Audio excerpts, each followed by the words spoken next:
Great. And with that, I'm going to introduce our next speaker, Catherine Chen. She is a professor at the National Changsha University in Taiwan and a member of Facebook's oversight board. Given Ul's just now talked about platforms and platform law and regulation, I think Catherine would be great to come in to talk about her experience with Facebook's attempt at the oversight board. So with that, over to you, Catherine. Okay, thank you. Hi, everyone. My name is Catherine Chen, an oversight board member. Happy to share with you my knowledge on the subject of content moderation and some background about the oversight board for you to become more familiar with our purpose and process. The oversight board is comprised of independent members from around the world who will make final and binding decisions on what content Facebook and Instagram should allow or remove, founded largely on respect for freedom of expression and human rights. The Oversight Board is the first organization of its kind that is set up to give users an opportunity to appeal content moderation decisions to an independent group of experts. 90% of Facebook and Instagram users are from outside the US. So our cases are international and complex. So we have, and we really need a group of diverse global board members to speak to those complex problems. Several board members, including myself, come from countries in Asia. I'm from Taiwan. Our independence from the company is central to our work. We do not work for Meta, and the company does not influence our decisions.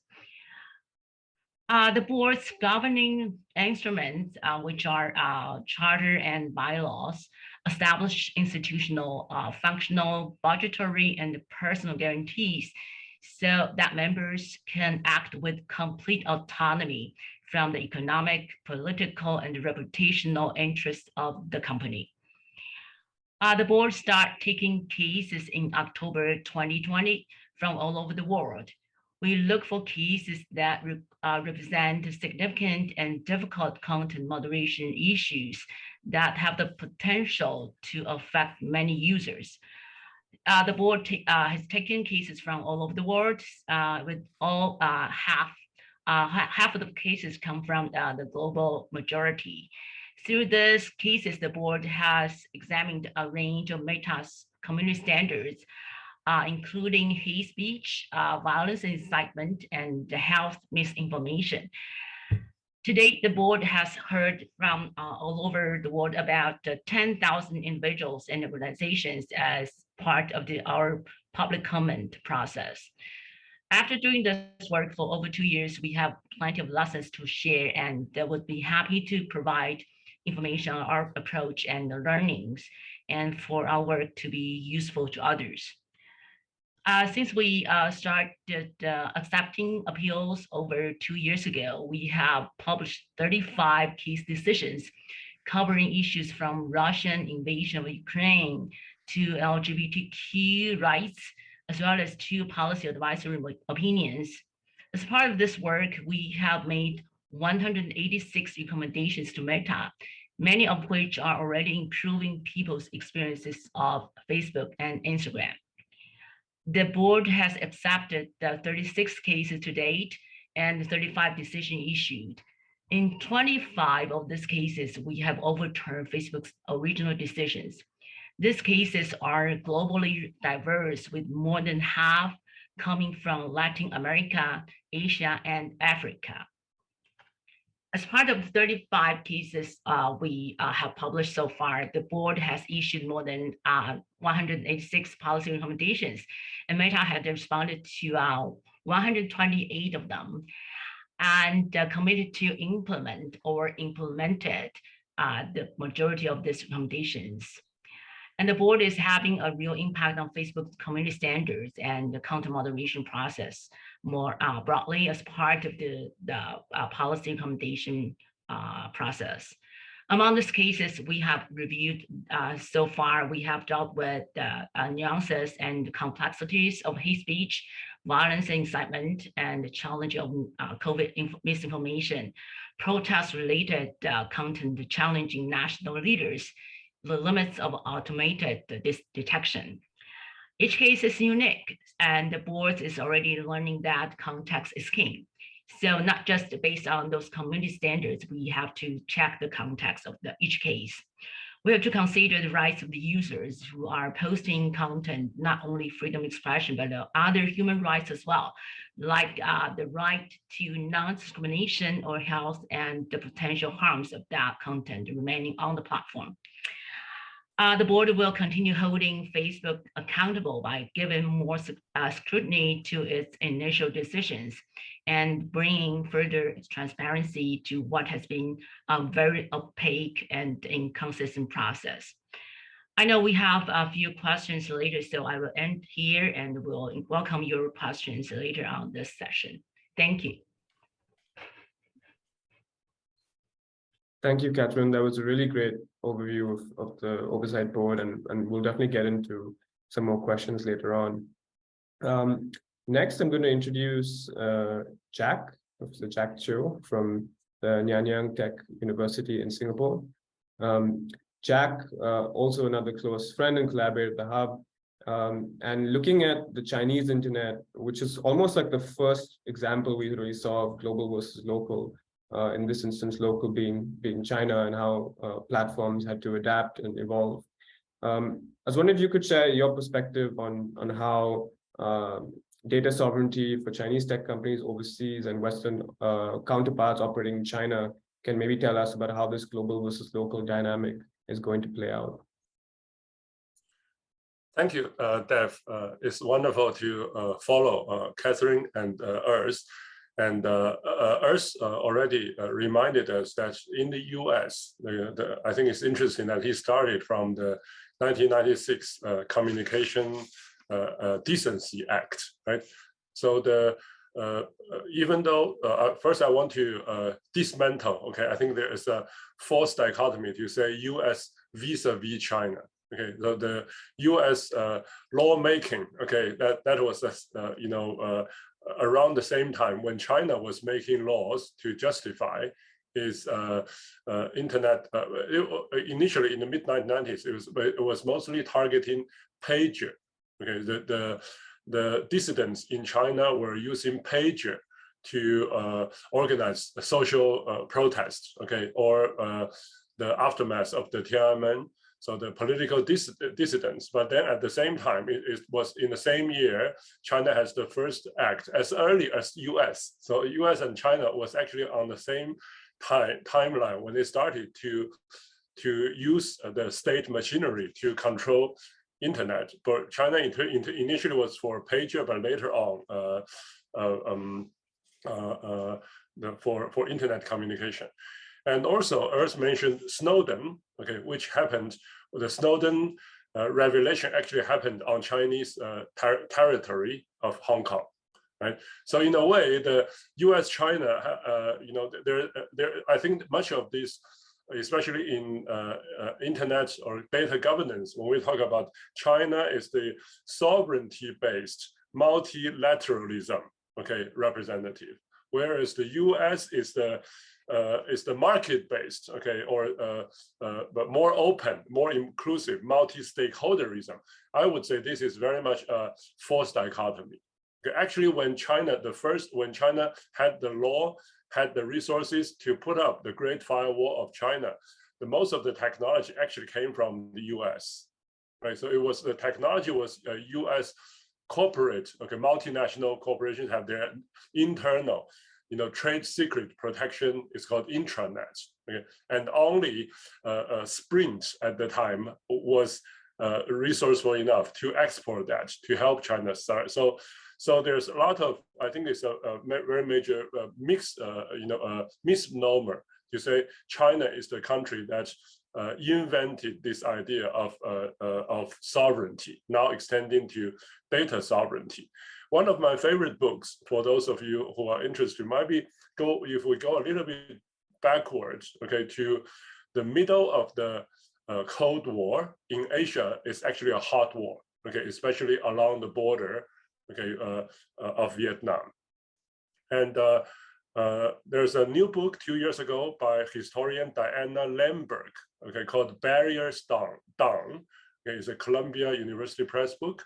It actually traced, okay, actually during Lyndon Johnson and earlier when the US was promoting satellites, okay, communication to help its allies to develop, and including, against the, the Viet Congs in North Vietnam, there was guarantee, okay, that national sovereignty of Thailand, of India, okay, will be guaranteed, okay, when you adopt satellite technology, right?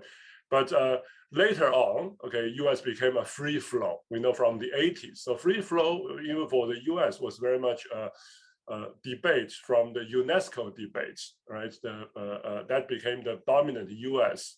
But before the 80s, the US was very much in international information and technology, mostly satellite policy. It was using fundamentally multilateralism.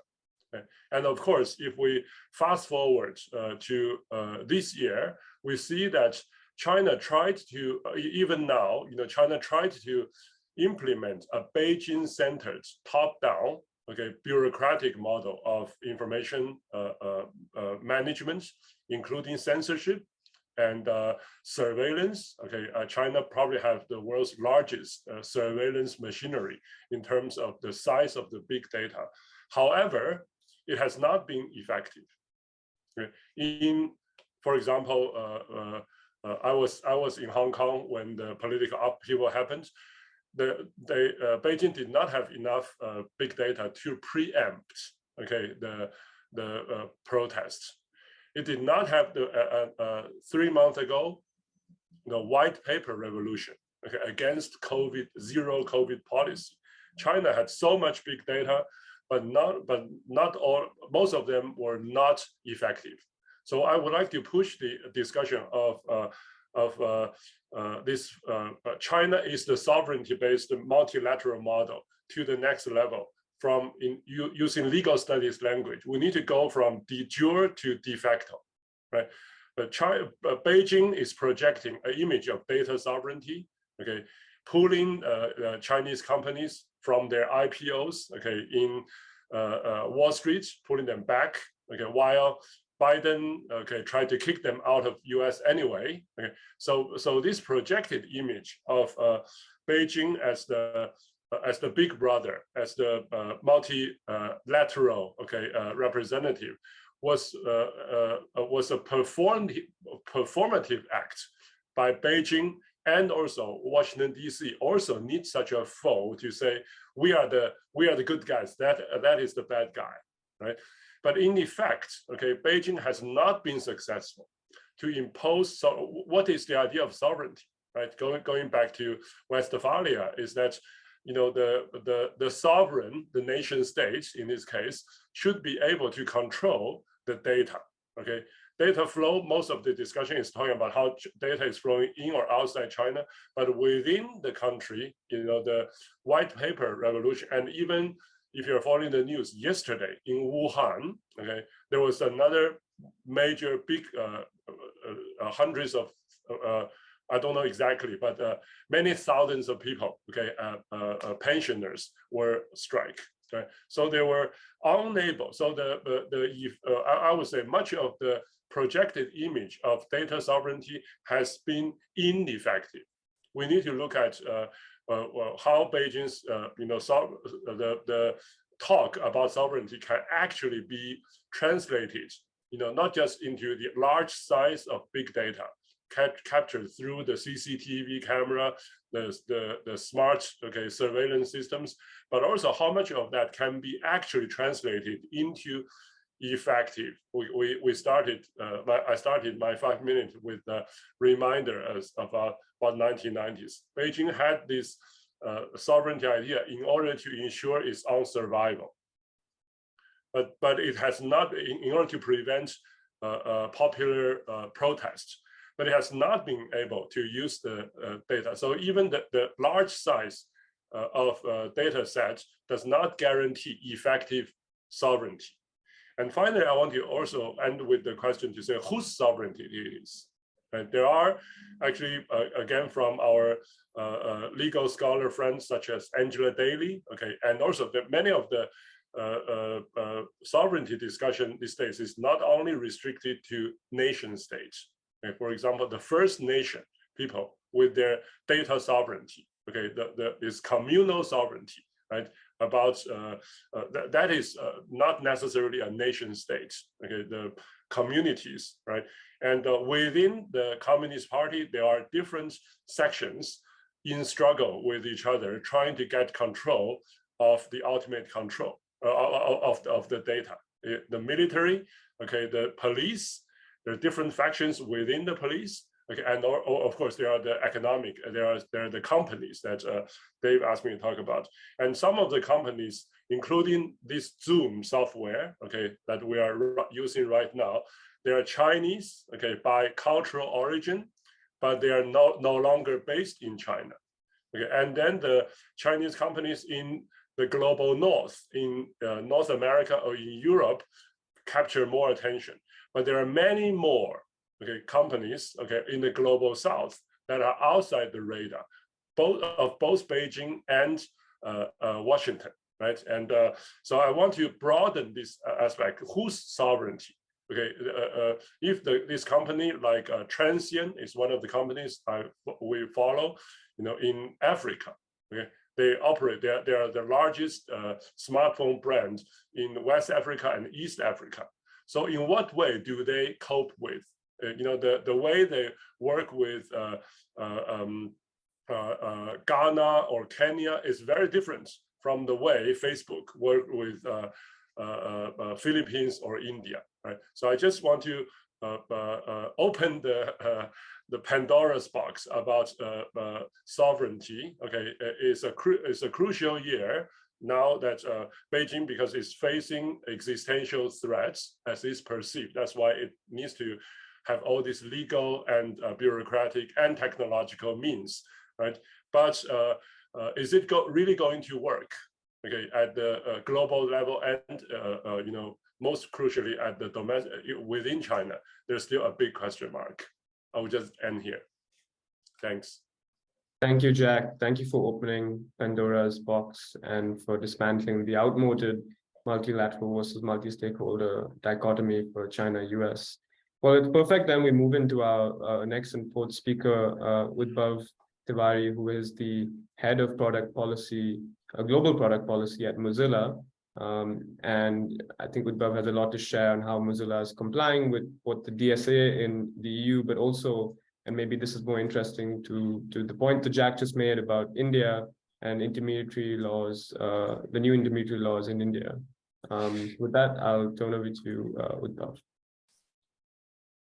Thanks so much, Dave. And thanks so much for having me as well. I mean, from this fantastic intervention so far, I thought that using both Mozilla as an example, but also in terms of our general sort of observations of the various platform regulations debates that we've engaged with in India for the intermediary liability rules, in the United States for questions around Section 230 reform, as well as the passage of the Digital Services Act in the European Union, I could underline what are some of the common principles that seem to underline general approaches to platform regulation, but also how they're wildly different in practice and how governments really choose to intervene. And while Mozilla as an organization itself, our primary product, of course, is the Firefox web browser, and generally in the content moderation stack, browsers so far have managed to remain not a very major sort of focal point. Like governments tend to, go after platforms themselves or ISPs rather than asking browsers to regulate them. But that's definitely something that a model that we, or an outlook at least, that we see under threat from many regulations around the world. And I'll make some references to that too. So for some general context setting, the Digital Services Act is certainly the buzzword when it comes to platform accountability over the last year and a half to two within Europe, but also in many other parts of the world, because it seems to contain many of the things that researchers, academicians, civil society, and even governments have really been asking for quite some time. Accountability when it comes to content moderation decisions, including explainability and the prospects of appeal. data sharing and researcher access, so that like there can be independent both detection as well as verification of times when platforms have failed, sometimes either to comply with law or their own platform policies. This whole idea of creating very large online platforms or platforms above a certain threshold on whom even higher measures such as independent audits must necessarily apply. And we definitely are seeing from our work that the DSA is likely to have a similar effect to platform accountability that GDPR did for data protection. And many concepts that are present within the DSA, even in, say, conversations in India around the intermediary liability rules, but also the yet to be announced Digital India Act, seem to be borrowing quite heavily from some of these broader principles. And that's certainly one model which governments are pursuing, right? Which is a process and procedure oriented model where in order to hold platforms more accountable, there are interventions that states design that allow them to both ask or force platforms to answer difficult questions that currently they had no legal mandate to necessarily force them to answer, or to ensure that independent researchers and the community that exists around these platforms can do some of that sort of policing of the actions of these platforms themselves and unlocking access to the information and insights they need in order to be able to do so effectively. In parallel and almost like quite differently, in the United States, we still have, the same thing that was just referred to, which is Section 230, very broad, unclassified sort of recognition of platforms that provides extremely wide liability that over the last 20 to 25 years, courts in the United States of America have interpreted almost consistently to really place protection from liability at a very, very high threshold. And unlike, say, the DSA approach, it's a blanket protection, right? Like there are certain caveats within Section 230, of course, for certain kinds of content, but more often than not, like whether it's dating platforms, whether it's websites and comments, like most of the idea of what we really know as platform accountability stems from Section 230, and this idea that platforms should not be held liable for content moderation decisions they make, also known as Good Samaritan principles, and that if they are held liable, then there are a very narrow set of exceptions for which that liability would not apply. I think it's fair to say that there are now very few entities in the world who don't think Section 230 should be reformed. There are some, of course, individuals and organizations who are fighting back against any attempt to change Section 230, but that's more a reflection of the political climate in the United States of America and the threats that they think that the current political makeup of, say, the Congress or the Senate or the White House, depending on, which time you really look at, may end up like posing a threat to the protections that Section 230 provides and just make it another vector of political control. And we've already seen domestic laws in America, such as the Florida content moderation law, that like quite explicitly really attempt to do that as well. And the reason I think that that's really important is that Section 230, the way that it stands right now, is actually sort of the default negotiating position for most American-based platforms, which also tend to be, some of the more popular online platforms as well. And with the context of the DSA and the Section 230, one, a fairly radical new approach to platform accountability, one that's been largely the same since 1994 and is set up for change, but still much of our understanding of what intermediary liability is, how platforms can comply to it, stems from there, despite some very key changes happening, say, just like in the e-commerce directive a couple of years later after Section 230 that, brought in the idea of classification of intermediaries.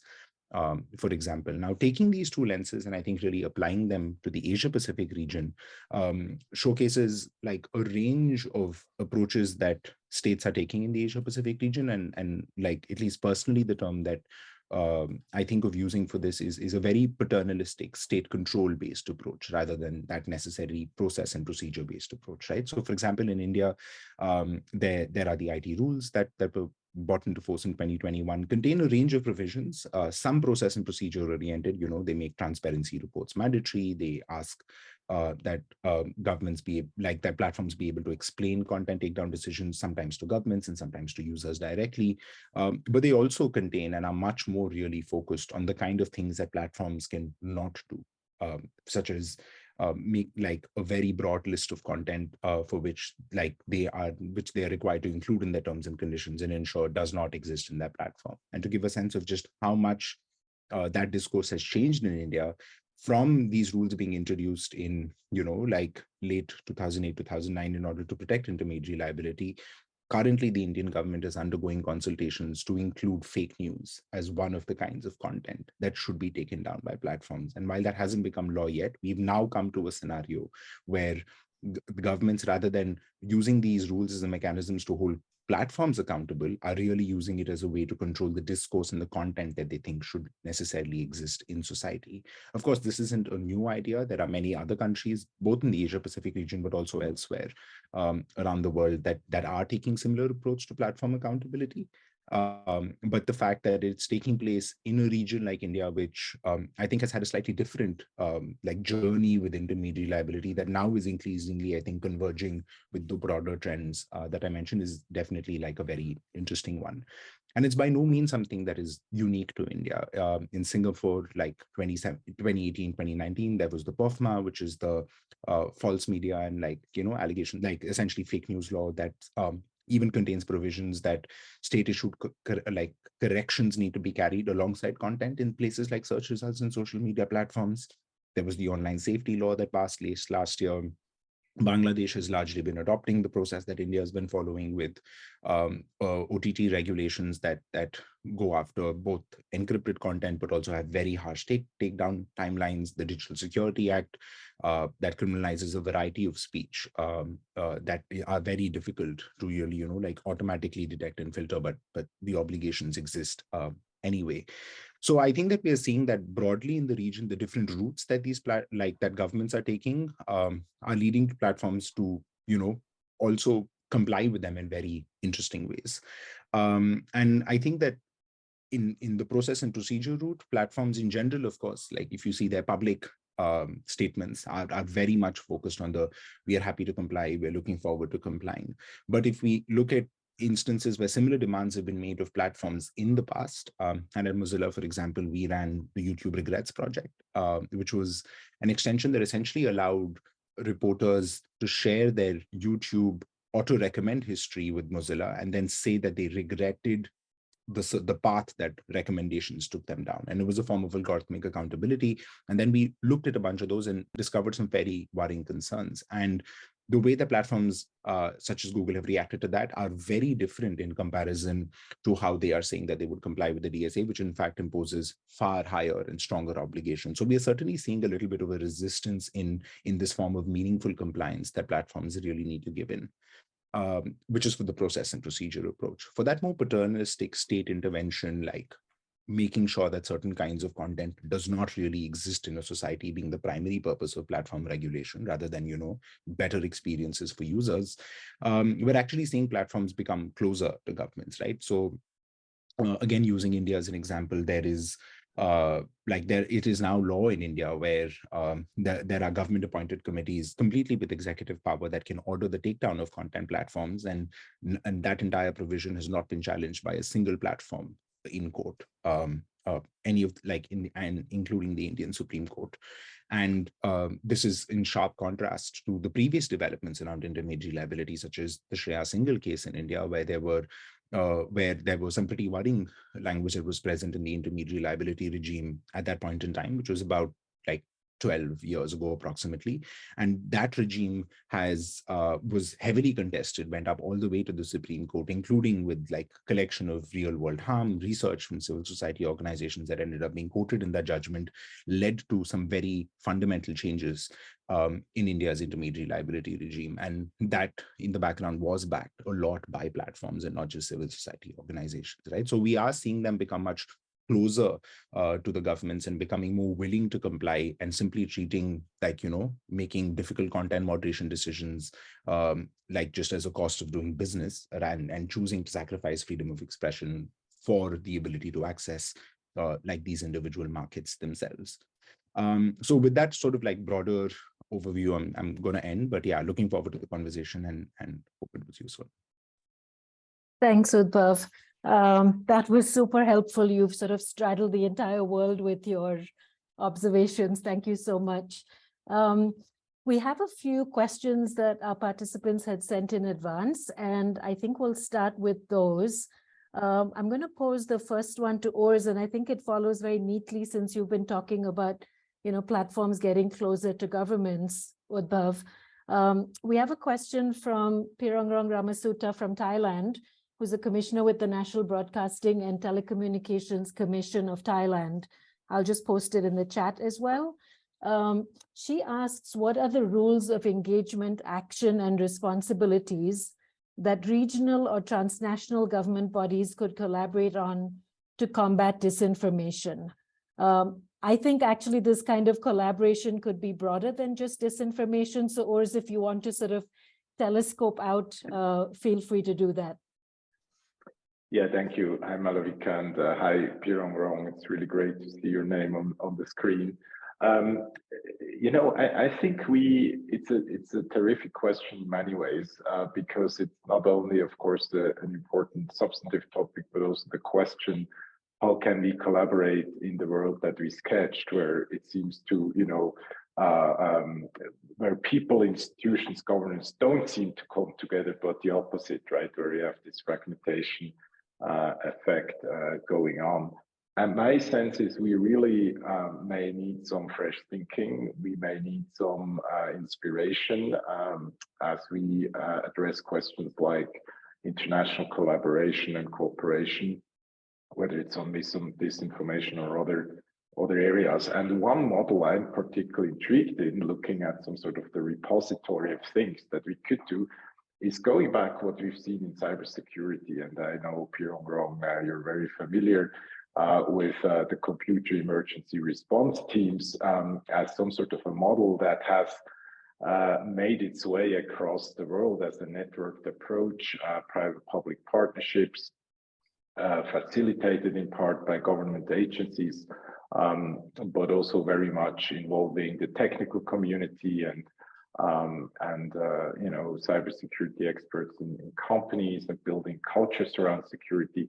And so I'm wondering, and I actually proposed that some years ago, whether it wouldn't be a moment to come up with what I back then called IQ cert, information quality cert, which would have different functions. One is really, as cert in the cybersecurity world, to share information, essentially threat information. And I know some information sharing is happening among at least some companies and some services, let's put it this way, and government agencies.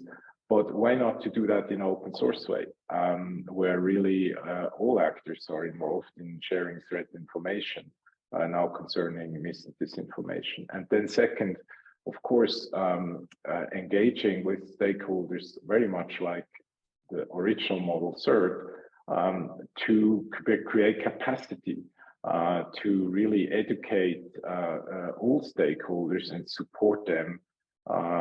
Think about, you know, less well-resourced smaller companies. Think about maybe smaller ISPs or smaller platforms that may not have the resources to build their own anti-disinformation squad or whatever. And so providing resources, building capacity, providing technical assistance could be a second activity of an IQ cert, again, where it feels in a networked architecture and private-public partnerships, that's something we could do. And then, of course, you could also see going a step further down the road, once trust is built, to coordinate responses to some of these, you know, sometimes so orchestrated attacks, as we know, misinformation campaigns. That may be harder, but I think starting with information sharing and capacity building, that could be a start. So that's one idea. Thank you. Thank you, Urs. That's a very fresh take, and it's really interesting. It would be great to see this develop. I'm going to pose the next question that we have to Jack. Jack, this is from Prapasiri Sutitisom from Engage Media. And she says, what role can big tech social media platforms play in dismantling mis or disinformation in the face of digital authoritarianism, when many authoritarian regimes in Southeast Asia employ draconian laws to moderate content? So I think this is one of those situations where we're not worried so much about the platforms when it's the governments themselves that are enacting and spreading information that isn't true. What kind of levers do we have? And is this in context in which the social media platforms are actually the good guys And can they actually help tackle this at scale? Yeah, first, thank you. Yeah, I think it's a very important question to find solutions for problems as complicated as misinformation and fake news. Usually it will take different parts of society. So not just government, not just platforms, but also the other type of civil society organizations, okay? And it could be many more. And so far, the social media platforms, for example, some of them are in Singapore are talking to us, also trying to, had multiple launches with some platforms, and they want to develop their own, like, for example, Singapore since last year is very, high priority is to protect the vulnerable, especially women and children, okay, online.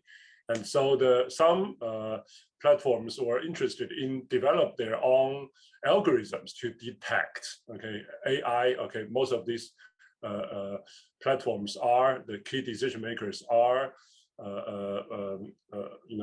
technologists. So they think maybe they have better AI, okay, that can, but I've been telling them it's like only having AI is not important. It's not going to be enough, right? And well, once you have AI, there will always be, if there are the people there who want to play with, who know how to play with the AI, how to game the AI, there will always be, it's a cat and mouse game. Okay, it can never end. So so technology can automate some of the work that human. But some of these can be government regulators. Some of them could be with now ChatGPT, all right? And but then there has to be a social, okay, aspect. So I was telling them about Taiwan's like public TV 公视, okay, when they trained the community, okay, storytellers, right? So there has to be a social community-based. So I'm with the firm. I firmly believe, no matter how resourceful the platforms are, no matter how powerful the nation states are, okay, if they don't have enough community support, if they don't have people at the grassroots participate in the decision-making process, okay, in a democratic way, in a truly, okay, democratic way, then the platforms, with whatever AI they use, they will be detached. Okay, all the same is true for government bureaucracy. So for me, the critical ingredient is, can they actually use the AI to empower the community leaders, right? What constitutes as harmful information? Okay, Section 230, all right? Or Singapore, we have our own, Singapore is a tiny nation state, but we are one of the two, when talking about Southeast Asia, POFMA, the legislation against online falsehoods, and similarly, Malaysia has its own equivalence. Okay, but then even though Singapore is much smaller than Malaysia, but from what I understand, okay, the legislative process and the way they implement, there were actually lawsuits, okay, against people, especially from the opposition party, okay, during election, right? But that actually in the community, okay, even though the law could go through the parliament, even though the lawsuit could be used against oppositional party, but the communities, okay, in different countries, they have their own say. Okay, they do not necessarily remain silent. Okay, or just to. And in Singapore, we actually see quite a lot of backlash against that kind of legislation. So I would imagine, even if the platforms, they take so many things onto there, even if they throw so much money onto that. That's what I told the one of the two major short video platforms in Southeast Asia, okay, I was telling them, you have to involve the communities, no matter how much resource, okay. If you want to do the good guy, okay, you want to get the communities involved. You know, the community standards, the community participation models are much more important than your AI. Thanks. Thank you, Jack. In the interest of time, I'm just going to pose two very quick questions to Udbhav and Catherine, and then we can end. The question that we have for Udbhav, which was posed by Lin Tong, who's a policy analyst with the Institute for Policy Studies and Media Development, is what is the possibility for states to collaborate with each other for negotiation with platforms, and what are the challenges for this cooperation? So I think a lot of the questions are aiming at this sort of, element of collaboration, cooperative models. How do they gang up on the platforms from different perspectives? So Udbhav, do you want to take that one? Sure. Thank you, Malvika. I mean, I think very quickly, I think that there's actually loads of potential, and we're actually seeing some states actually start exercising it, right?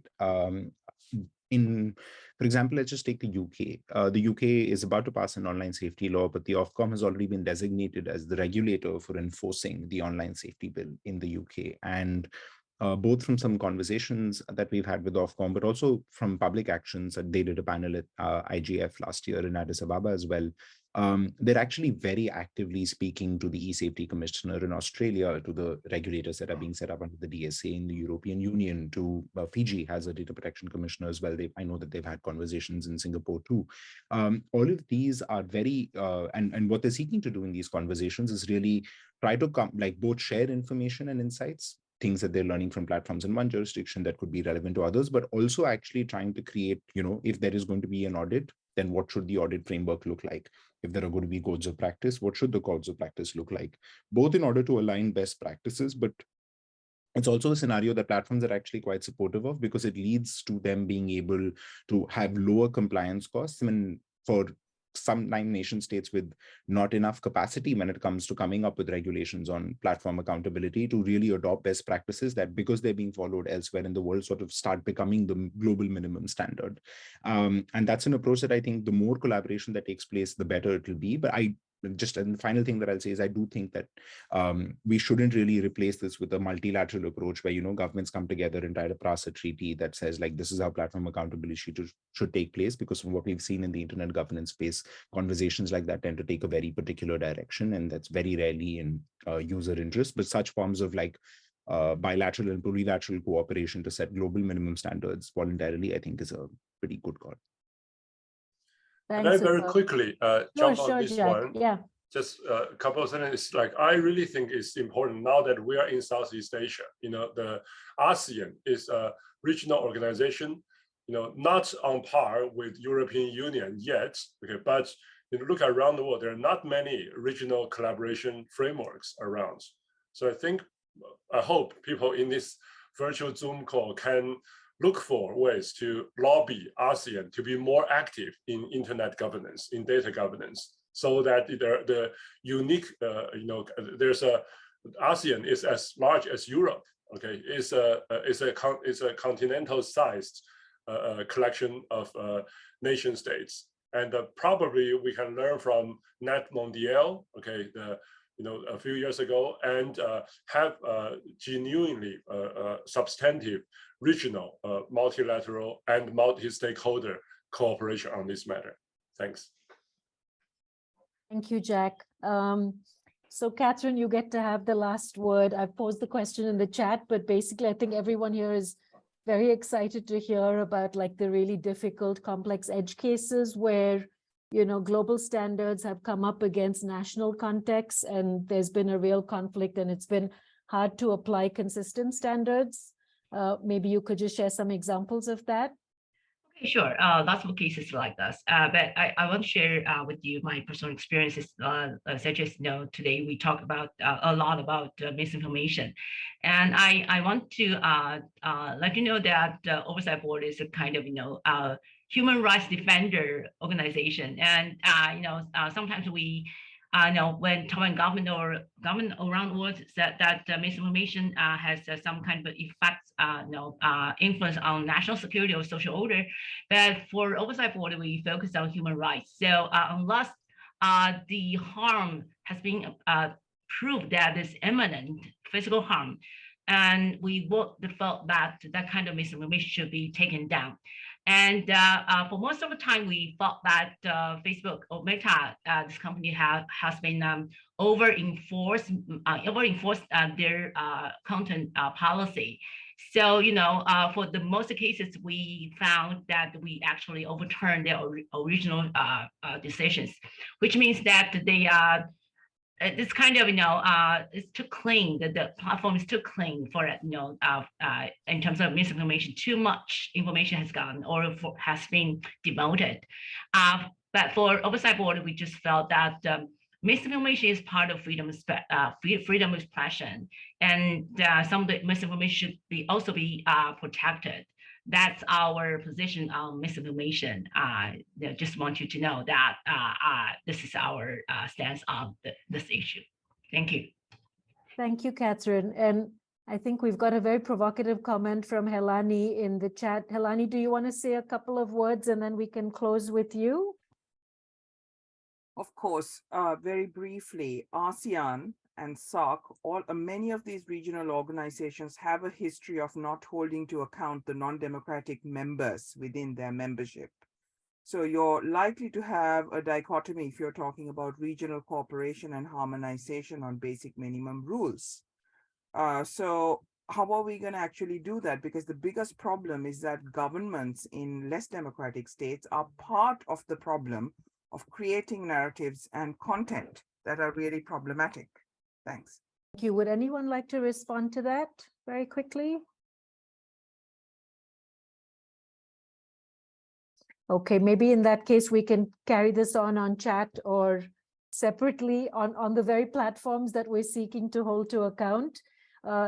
Thanks for leaving us with that thought, Helani. That was a very important point. And thank you so much to all of our speakers who've joined us from across the globe at all kinds of awkward times.